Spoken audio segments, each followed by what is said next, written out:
Alright, so this notes packet is going to kind of pick up from where that last one left off, talking about how do I move from having an average rate of change, the slope of the secant line, which hits the function at 2 points. How do I move to now just having the slope of the tangent line, which is the instantaneous rate of change, the equation of that line that only hits the graph 1 point. So this is going to be a lot of the same information. Again, you can go ahead and hit pause and you can read all this stuff if you want. I'm not going to sit and read it to you because that's boring. But of course you could always read it. If you don't want to read it through the YouTube video because it's Monday morning and this document camera is fairly garbage, you can go ahead and just pull up the notes from my website and then you can read them from there, which should be a little bit more clear. But anyways, the whole idea behind this differentiation, right, the process of finding a derivative, that's going to be the same thing as finding that instantaneous rate of change, the slope of the tangent line stuff that we did last time. So much of this is just the same, except now we're going to call that process differentiation, and instead of referring to it as the instantaneous rate of change or the slope of the tangent line, now we're really going to get this word called the derivative, which is what the first half of calculus is going to be kind of concerned with. Again, you can kind of pause, you can read this on your own. I'm not going to read it to you. Whole idea is to take that secant line, compress the 2 points down to 1, and then get the tangent line. And then we get that instantaneous rate of change. Remember last time we talked about the formula, and then here it is again for you. Remember you have that difference quotient, the limit of, as h goes to 0, you have f of x plus h, so you take your function, and then you plug in x plus h, and then you subtract the original function, you divide it all by h, and then of course you take that limit as h goes to 0. Another way you may see this written is dy over dx, delta y over delta x. That's the geometric kind of word for slope. The delta means change. Here, instead of delta y over delta x, the change in y over the change in x, and those deltas represent the change over an interval. Now we're going to be concerned with the instantaneous change of y with regard to the instantaneous change of x. So it's still a slope, but it's just a really tiny interval. So instead of the delta, which is 2 distinct points over an interval, we're going to use this d notation, which represents the instantaneous. So dy dx, that's the slope, kind of like delta y delta x is, but the d is the calculus notation that represents, hey, instead of an interval, now it's just instantaneous. And then another way you may see it is y prime. So lots of different ways that we can denote the derivative, which is the same thing as the instantaneous rate of change, which is the same thing as the slope of the tangent line. You have f prime of x, that just means the derivative. Of course, we know instead of f, you could say y, so y prime, dy dx. Lots of different ways that we could write the derivative, and you'll see more of them as we go through it this year. Lots of different ways to get the derivative. Okay, and then we actually have another version of a derivative. Remember here, it's taking the 2 points. You have the first point at x. The gap in between the 2 points is h. So then that second point is x plus h. This right here is really the secant slope between those two arbitrary points. The first one being at x, the second one being at x plus h. Remember, this was really x plus h minus x, and then the x is just canceled. So this expression is the slope between 2 points. But then we take the limit as h goes to 0, which shrinks the gap down to 0, turns the 2 points into just 1, compresses the secant into a tangent. Right? So secant without the limit, and then once you apply the limit, that gives you your instantaneous rate of change, the tangent slope. Now another way of doing this same kind of concept is seen here in this alternative form of the definition of a derivative. Again, you can see what you have to start with. This expression just represents slope. Now you have the slope between 2 points. Now here your function has to have been plugged in. So you have f of c and then over c, right? So you have this first point on the function at some specific x value, and then you have the y value, of course, at that point, and then you have some arbitrary second other point. But this is still your slope formula, y2 minus y1 over x2 minus x1. It's just between the points c and x, and then their corresponding y values. And then that's the secant slope, right, between 2 points. And then as I apply this limit, the first way, you shrink the gap down to 0. That compresses the 2 points and shrinks it down, compresses them into just 1. This other limit process is going to do the same. Here you have the 2 points x and c, and then you'll just send the limit as x goes to c. So you'll send the limit as one side gets really close to the other. So it's still going to take the 2 points, compress it down to 1, that first way, the limit definition with h's, it shrinks the gap down to 0, and then here it just sends one of the side closer and closer and closer to the other. So both of these conceptually do the same thing. They take the 2 points, which are secant slopes, and then they're going to use this limit process to convert them and compress them down to just the 1 point, the tangent line, which is the instantaneous rate of change, which now we're going to call the derivative, right? And you can see f prime, dy dx, y prime, all those are just different notations for the derivative. This one's more important. That's the one you see more frequently, but this one you should also recognize, like, hey, that's a slope, so that's the secant slope between 2 points, but once you apply that limit, turns the 2 points into just 1, that's now a tangent slope. All right, so let us get into this first example, which is going to be similar to the stuff we saw in the previous packet with average and instantaneous rates of change. And then we'll kind of get more into the calculus. A diver jumps from a diving board that is 32 feet above the water. The position of the diver from the water is given by this function. So this function is telling us the vertical height, right? The position relative to the ground. It says, I think the units are feet. And then seconds. Graph this function on your calculator. Okay, I know what this function is going to look like. So 10, 20, 30, how about 40?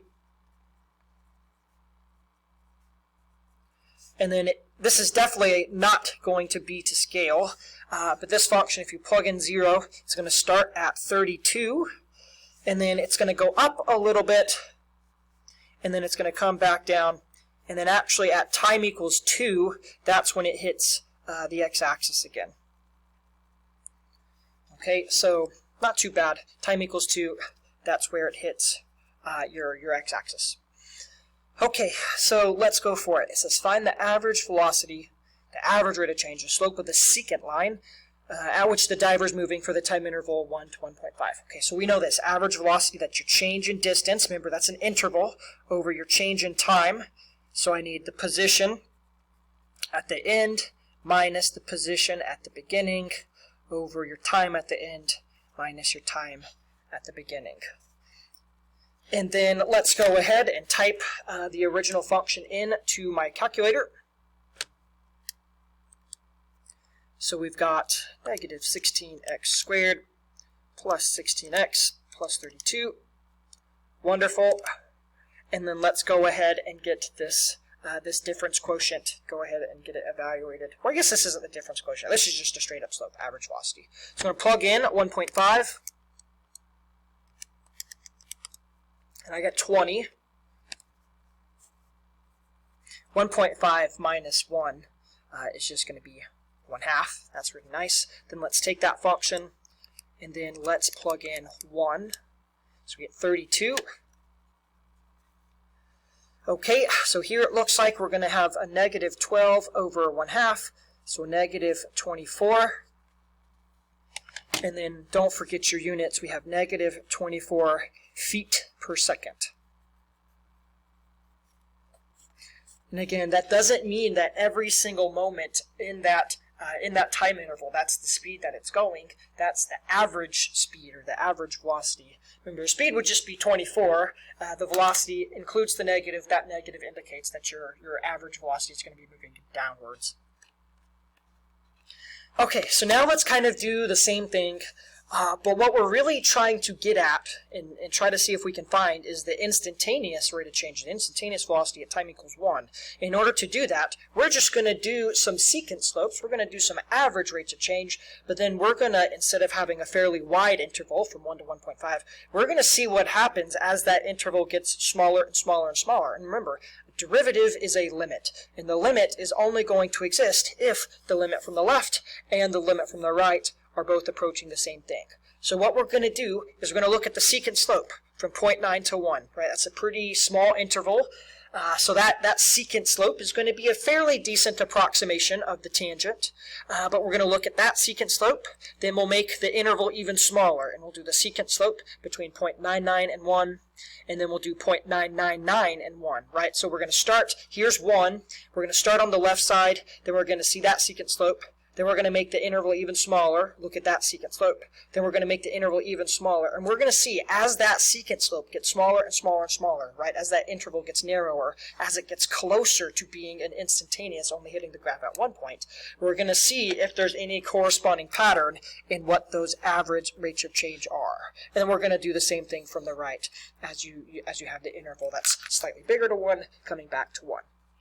Alright, so all we're going to do here is just apply this same formula, but instead of 1.5 and 1, we're going to use 1 and 0.9, right? We're just going to be doing the secant slope, but using these two time values. So I'm going to do it here on the calculator for us, and we're going to do it pretty quickly.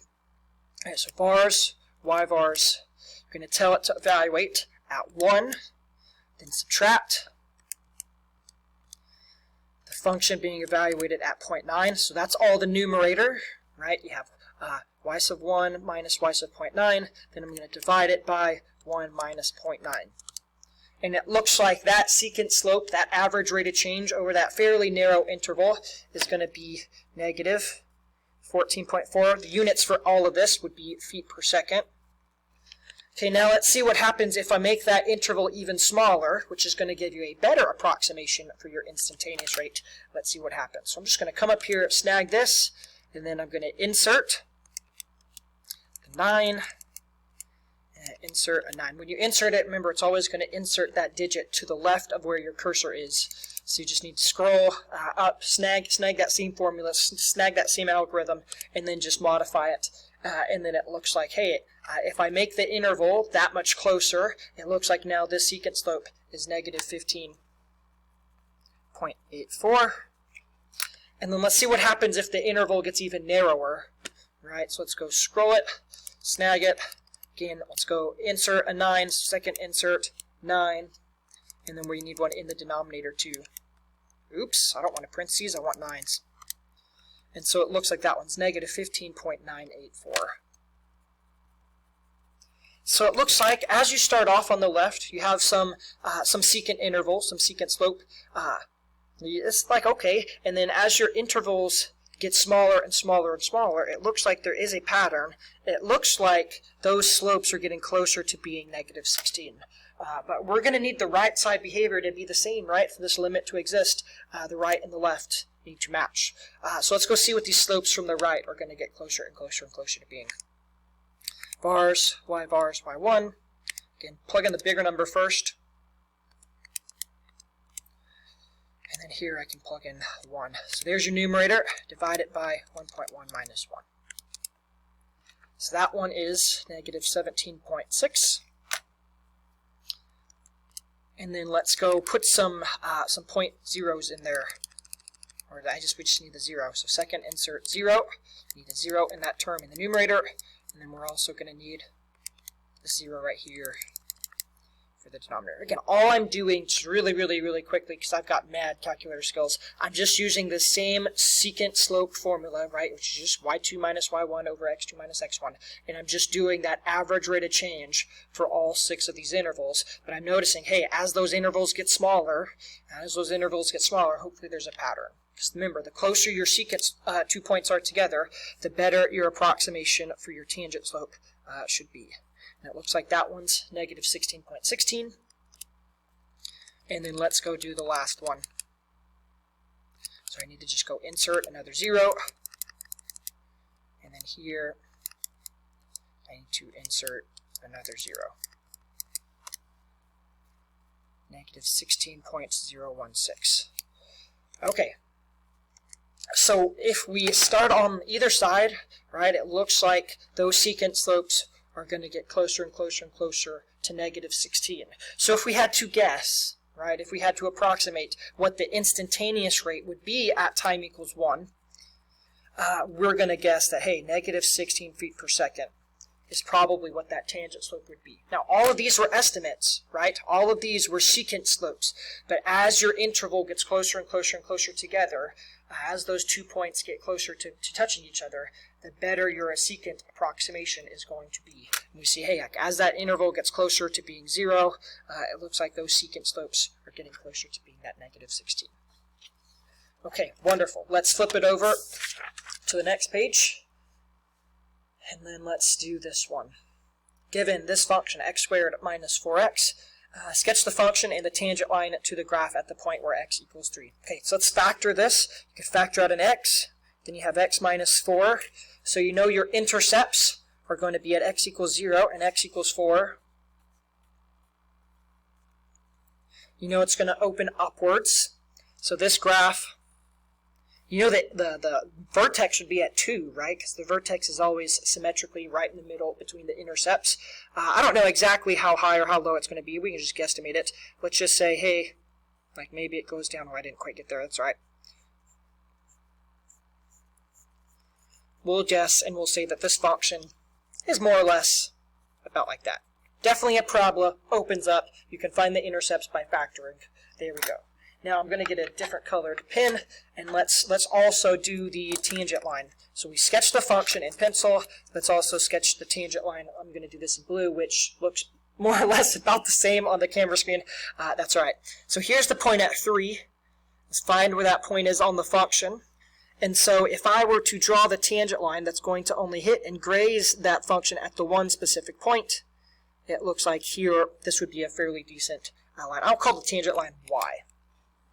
So I've got the original function graphed, and I've got the tangent line to it. Remember that tangent line should only touch it, graze it at that one point, and then continue on its merry way. But I've got everything done for part A. Wonderful. Based on this sketch, do we expect the derivative of f at 3? Remember, that just means the instantaneous rate of change at 3, also known as slope of tangent line at 3, to be positive or negative. Well, we kind of looked at this function. Here's 3. There was the tangent line. It definitely looks like that tangent line has a positive slope. So we would expect the derivative value at 3 to be positive. Whatever this number is, it should tell me the slope of that tangent line, right? So if this value is 5, well then that slope of the tangent line should be 5. If this value is 1/2, well then the slope of that tangent line should be 1/2. Definitely I can tell that this tangent line has a positive slope, so then my derivative value should be positive. Okay, so let's now compute it by doing both of those limit definitions. We'll do the one with h's first, and then we'll use the one with the c values, which you can see if you just go back a couple different pages ago. Well, here, I'll just write them for you. All right, so we did that. We did part B. Let's now do part C. Let's do the limit. As h is approaching 0, we need f of x plus h minus f of x over h, right? That is your difference quotient, and then as you take the limit, as h goes to 0, it takes the 2 points of the secant line, compresses it down to just 1, gets you the tangent slope. Okay, so let's now go for it. Remember, I'm going to leave the x's in there, and then at the very end, I'm going to plug them in. Okay, so I've got f of x plus h. So I would take this function and I would change the x's to x plus h. So I have x plus h squared minus 4x plus h. So all of this part is right here. Take your function and then you evaluate it at x plus h. Then I just need to copy what that original function was, x squared minus 4x. I would be really careful about putting your parentheses or putting your brackets so that way you don't misdistribute the negative. Okay, now we're going to have to FOIL this out, distribute some stuff, right? So try to just keep up with the algebra. The denominator is still going to be h. If you square this out, it would be x squared plus 2xh plus h squared. Distribute that negative 4, negative 4x, negative 4h, and then distribute that negative, so negative x squared minus negative plus 4x. Okay, now that's great. We did all the algebra, multiplied it all out. Now let's see what reduces. It looks like you've got a negative x squared and you have a positive x squared. That's good. You also have this negative 4x and then the positive 4x. That's good. So the non-h terms canceled, right? All of the terms in the numerator that do not have an h should always and will always cancel as long as you've done the algebra correctly. And so everything that's left has at least one h. So you are able to now get this h out of the denominator, and you can reduce everything by a factor of h. If you want, you could take this numerator, you could factor out the h to the front, and then you can cancel that one h in the front with the one h in the bottom. I don't typically waste the time to do that. I just think to myself, hey, I'm going to cancel one h from the denominator, so that means I'm going to cancel one h from every single term in the numerator. So I have 2x plus h minus 4. And then finally, now I can evaluate this limit. Remember, evaluate, it means plug in. So I'm going to plug in h as 0. Remember, when you evaluate it, that's when you can drop your limit notation, but you should keep writing that same limit notation until you go through and you get to that point. But it looks like here, your derivative function is 2x minus 4. And then what we wanted to do at the end was plug in 3.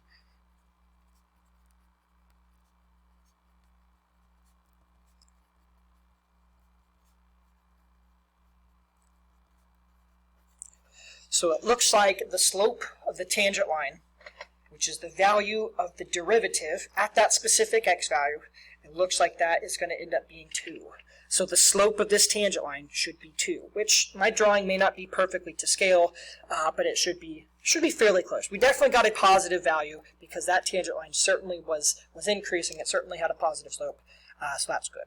Now let's go ahead and let's do it the other way, which is the limit as x is approaching c. Then you have f of x minus f of c over x minus c. Now this one you have to plug in the c value. Here that c value that it was asking us for is 3. So on the previous question you could leave the x's all in and then you could plug in that x value at the very end. For the alternative version limit definition of a derivative, you have to actually plug in the x value at the very beginning. So let's go for it. We have the limit as x. Remember your c value here is 3. So the limit as x is going to be approaching 3. And you still need the function, so I need f of x. So I'm just going to go copy that function. And then I would need f of 3.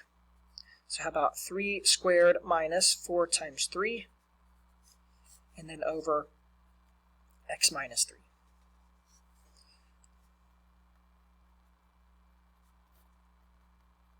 So you copy your function, then here's your function having been plugged in, plug in 3. Let's go for it. 3 squared would be 9, 4 times 3 would be 12, 9 minus 12 looks like it's going to end up being negative 3, but if you have all of this stuff in here, it's negative 3. If you have this stuff, you have x squared minus 4x, but then you have minus negative 3, so plus 3.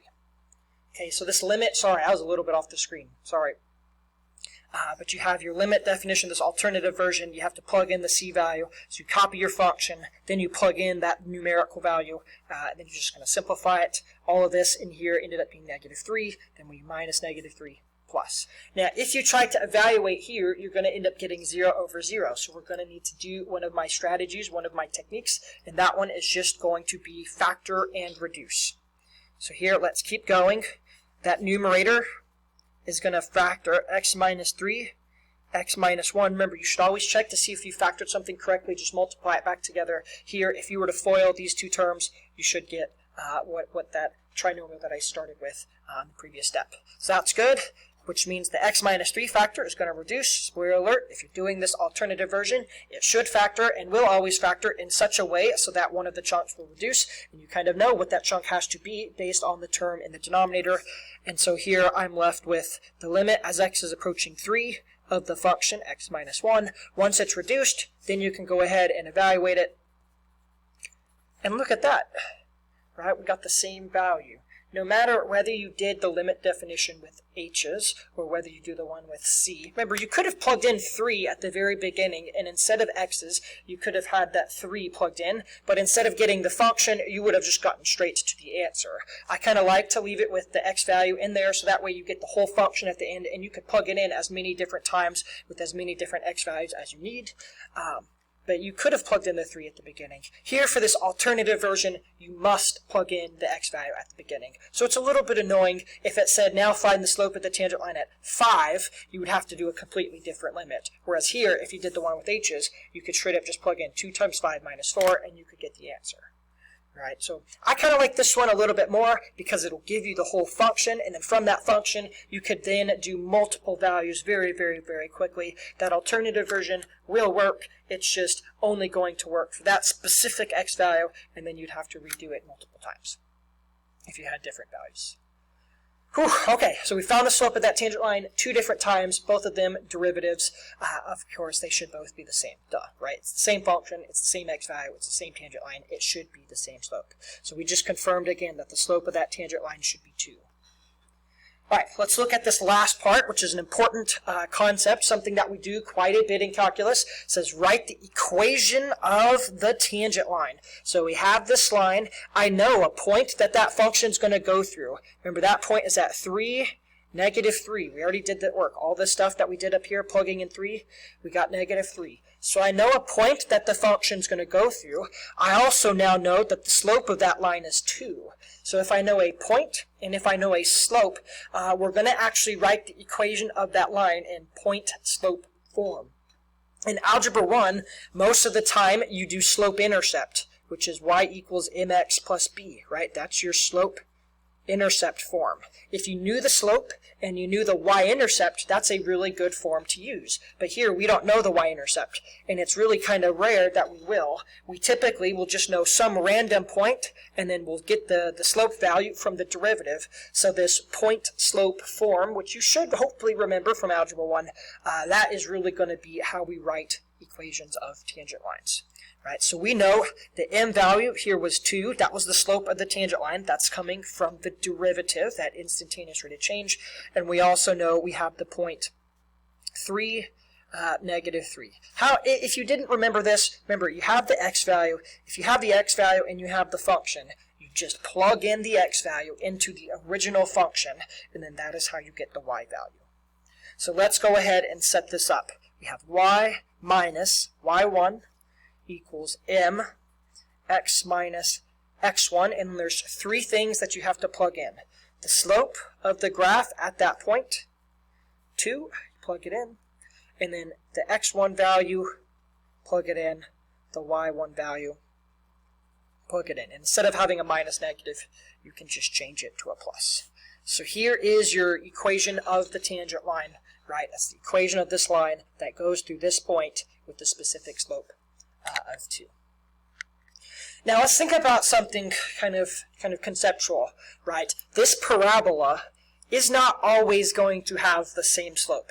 Sometimes, if you think right here at the vertex, sometimes the slope of that parabola is 0. It's horizontal. Sometimes the slope is negative. Like if I would have found the slope of this tangent line, it would have given me a negative value. Or if I would have found the slope of this tangent line, it would give me a much bigger positive value. So I know the slope of this parabola is not always the same thing. But what the derivative told me was that, hey, at this one point, the slope of that specific tangent line is going to match the slope of the function at that one point. So I know right here, the slope of the parabola is 2. At any other point, it would be something different because that parabola, right, it doesn't have the same slope. Linear functions have the same slope for their entire graph. But pretty much everything else, that slope is going to be a variable. And how you find that variable slope's value is from the derivative. Right? So important things to understand. Make sure you know how to do point-slope form. If you don't, you should pause, go to Khan Academy, and do some practice because it's important. Okay, next page in the notes packet, I actually am going to skip it. Don't worry too much about it. We're not ever going to see questions like this. If you want to kind of know what the answers are, here they are. Remember, you could go look at the notes key online, or you could pause it, look at this. I just don't want to waste the time to go through it in this video. This is not terribly important. Generally, what you need to know, though, if the original function is quadratic, the derivative will be linear. The derivative is always going to be 1 degree less than your original function. Okay, so if your original function was cubic, then the derivative would be quadratic, so on and so forth. Or if this was a degree 5, then your derivative would be a degree 4. For all polynomial functions, your derivative is always 1 degree less. Anyways, I don't want to waste time really to go through it. It's not super hard, but it's a little time consuming, and I don't really want to. Okay, so next we're going to go ahead and talk about issues with differentiability. Remember, we talked about continuity a couple of videos ago, and now we're going to talk about and examine differentiability, which means is the derivative going to exist or not? If something is differentiable, that just means you are able to differentiate, right? You are able to take the derivative. And then, hey, like the slope of the graph is going to exist. If something is not differentiable, that means the slope of that point does not exist. And there's a couple of different issues that are pretty easy to find as far as, hey, whether things are differentiable or not. And here they are, right? If something has a sharp turn, which commonly is going to come up from your absolute value functions. If something has a sharp turn, well then at that specific value, then that function would not have a valid slope.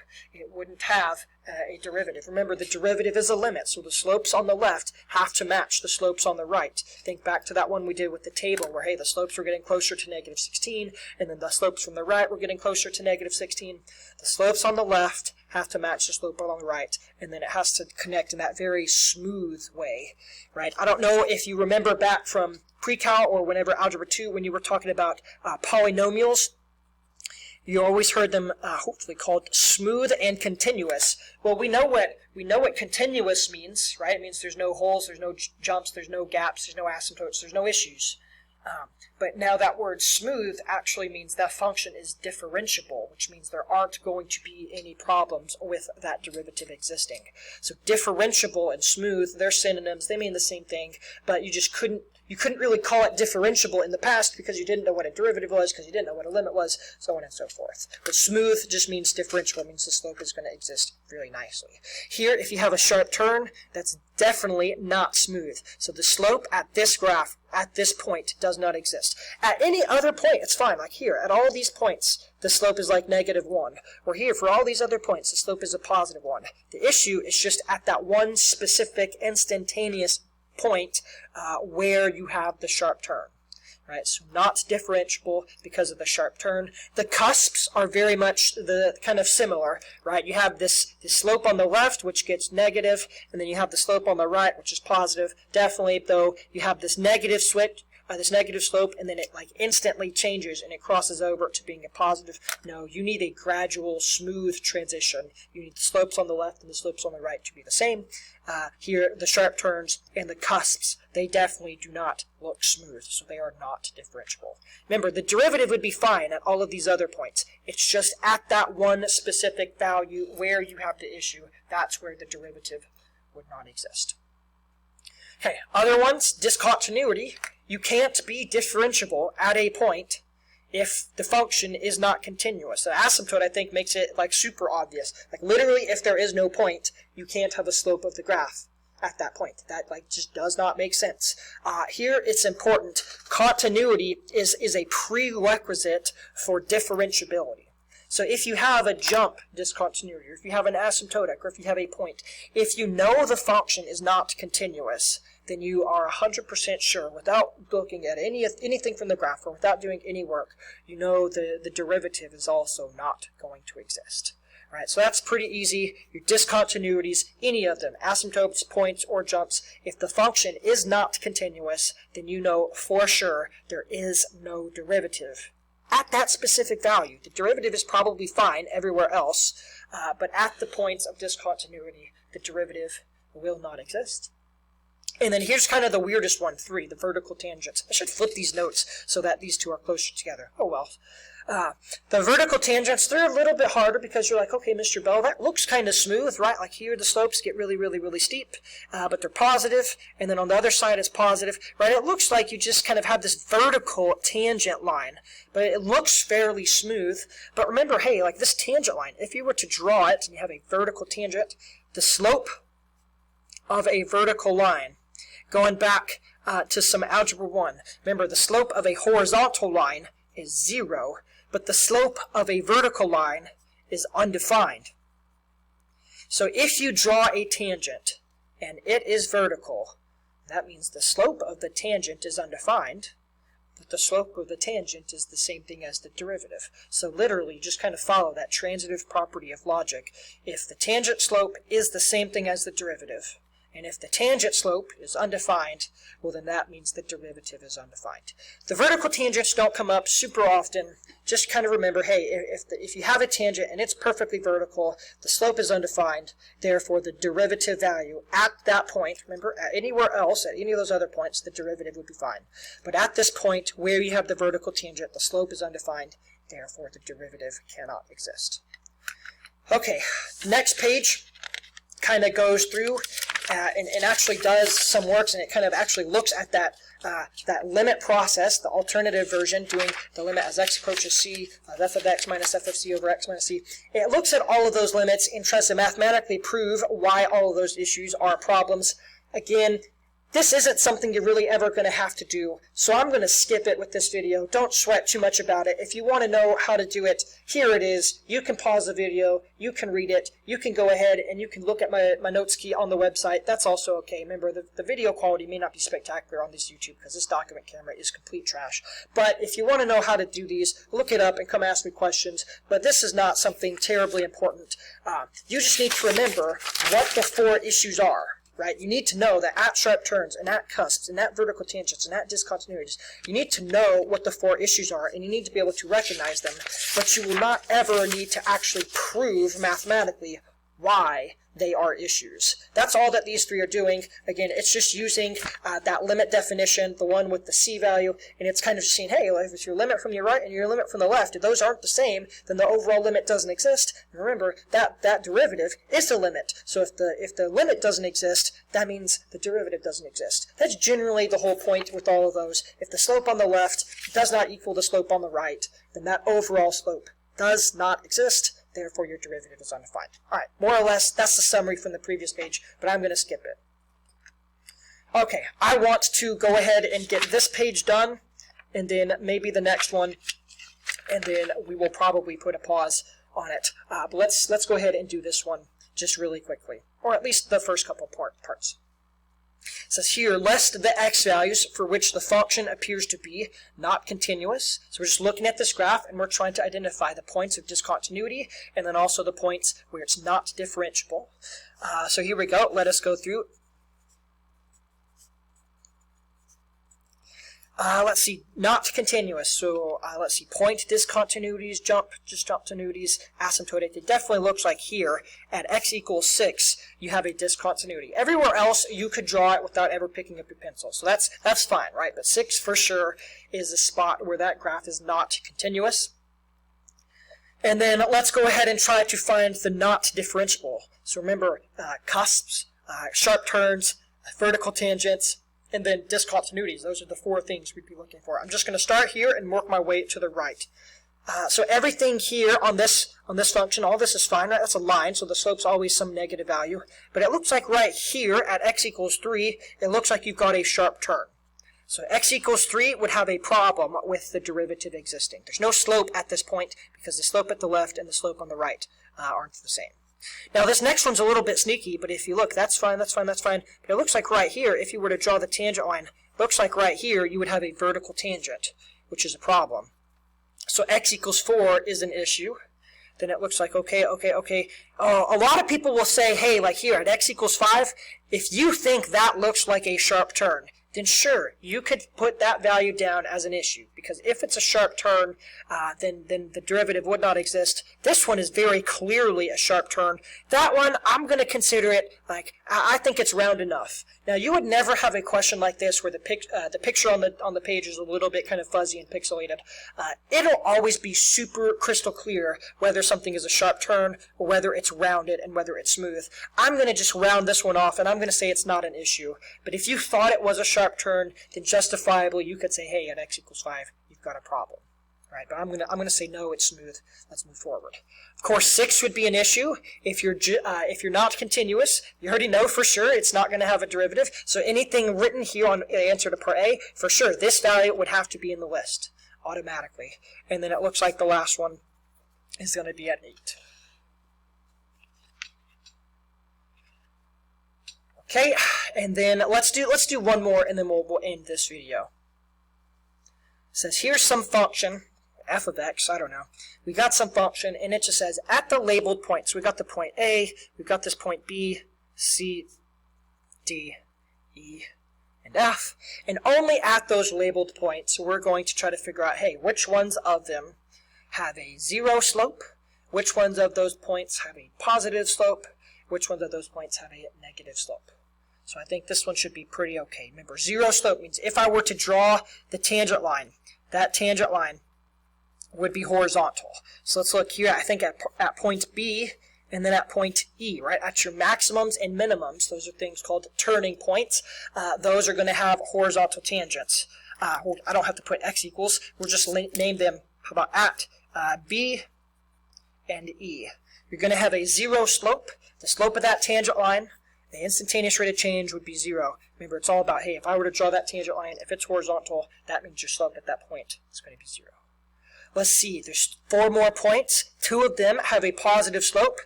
It looks like here at point C, and then also at point D. And then at A, and then at F, you would have a negative tangent line. So A and F would have negative slopes. Now this function looks kind of like a sinusoid or maybe a cubic function. It's not always going to have the same slope. Sometimes this function has a negative slope, which means decreasing. Then sometimes it has a 0 slope, which means it's constant. You're not usually going to be constant for a whole interval, but you can be constant at those points. Then sometimes this graph has a positive slope, which means increasing. So this function, right, it changes behavior. Sometimes it's going up, increasing. Sometimes it's going down, decreasing. Sometimes it's constant.